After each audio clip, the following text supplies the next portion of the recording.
কোন গোপনে মন ভেসেছে ধারাবাহিকের আজকের পর্বে আপনারা দেখবেন অরুণাবর কথা মতো হসপিটাল থেকে শ্যামলীকে কিডন্যাপ করে একটা নির্জন জায়গায় এসে শ্যামলীকে একটা কফিনের ভেতর রেখে মাটি চাপা দিয়ে সেখান থেকে চলে যায় অরুণাবর ভাড়া করা গুন্ডারা চলে যাওয়ার সময় তড়িঘড়ি করে সেখান থেকে পালাতে গিয়ে তাদের একজনের পকেট থেকে একটা ফোন পড়ে যায়। এদিকে হসপিটালের বেডে শ্যামলীকে না দেখে পাগলের মতো শ্যামলীকে খুঁজতে থাকে, কিন্তু কোথাও পায় না। তারপর হসপিটালে সিসিটিভির ফুটেজ দেখে অনি দেখে দুজন অচেনা লোক নার্সের পোশাক পরে শ্যামলীর রুমে এসে শ্যামলীকে পেছনে দরজা দিয়ে একটা অ্যাম্বুলেন্সে তুলে নিয়ে চলে যায়। এটা দেখে আর দেরি না করে পুলিশকে সাথে নিয়ে সেই অ্যাম্বুলেন্সের খোঁজে বের হয়ে সেখানে চলে আসে।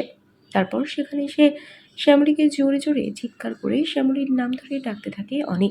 এদিকে কাজ কতদূর এগুলো সেটা জানতে গুন্ডাদের কাছে ফোন করে অরুণাব, আর সেই ফোনটা সেখানে বেজে উঠলে ফোনটা হাতে তুলে রিসিভ করে অনি।